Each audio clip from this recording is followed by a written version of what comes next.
Sir, thank you, sir. You have allowed me to speak on a very important issue.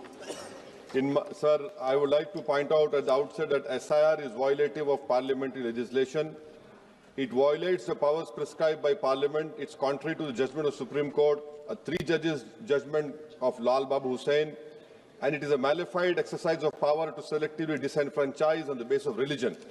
Sir, Election Commission of India cannot be bigger than Supreme Court and Parliament of India, sir. Sir, may I point out to you, sir, the representation of the RP Act of 1950 and Registration Electoral Rules 1960 prescribe that inclusion in the electoral roll will be based on self-declaration of citizenship backed by 106 documents of identity prescribed in Form 6 of 1960 rules, including Aadhaar. Now, this is an act which was passed in Parliament, sir. Supreme Court, in its Lal Babu Hussain judgment, held that once an voter has been included in the electoral roll, there is a presumption that they are citizens and they cannot be removed except by an inquiry into the citizenship of the individual voter and giving them an opportunity of hearing after informing the basis on which doubt arose concerning citizenship. What is happening now is that the Election Commission is putting the burden of proof on the voter.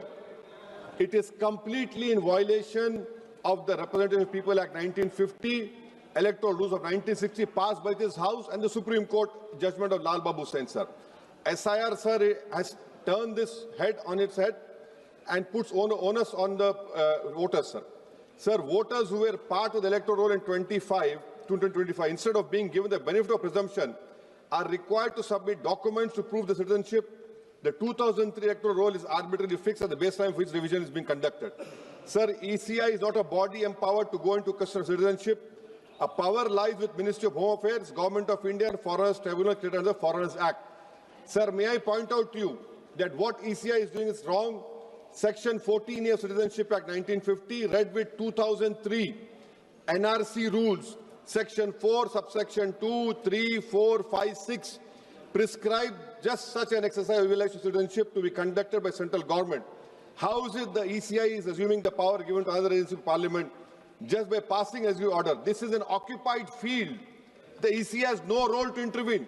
Sir, as per the ECI release, 65 lakh voters were included, whose names were included in the electoral roll after the commencement of SIR exercise omitted from draft roll published on August 1, 2025. After that, sir, several lakh voters where names were included draft roll were served with show cause notice. I have the copy of show cause notice that doubts had arisen on their right to be included in the electoral roll, and they were asked to appear in person with documents to prove that they were entitled to be included in the electoral roll. So on what basis did the ECI issue these notices? How did the doubt arouse? Form 6 rule has been passed by this August House. How can the ECI do it? They are violating the sanctity of a law that is passed in this August House, sir. Eventually 3.66 lakh such persons were deleted from the electoral roll with no order made available in the public domain giving the reason for deletion. Sir, under the SIR order, these persons are to be referred to authorities tribunal dealing with illegal foreign migration. Now, sir, look at this, what the government is supporting the ECI.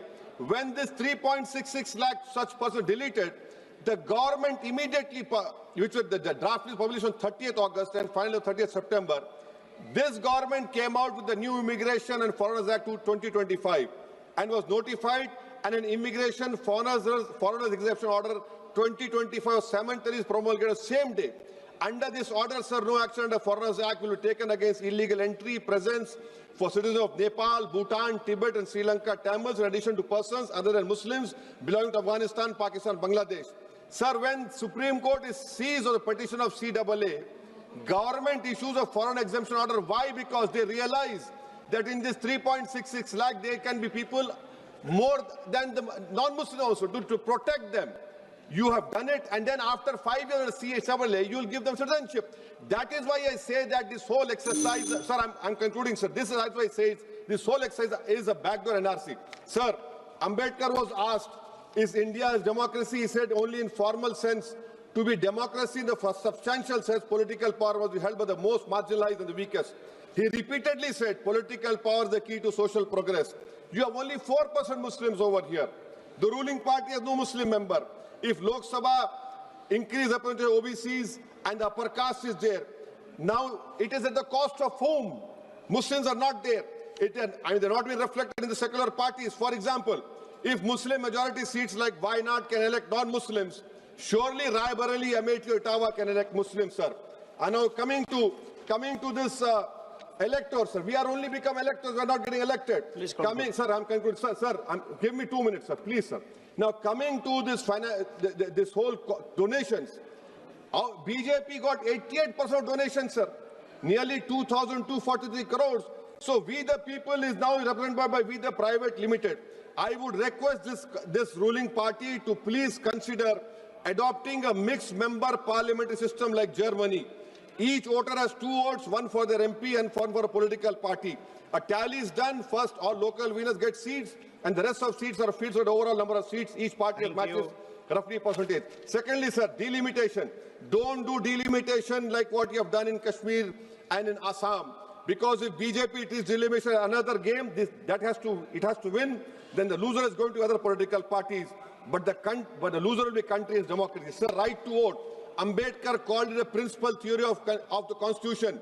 I would demand, I have put a private one last assembly, the age of contesting elections for MLA and Lok Sabha should be brought down to 20.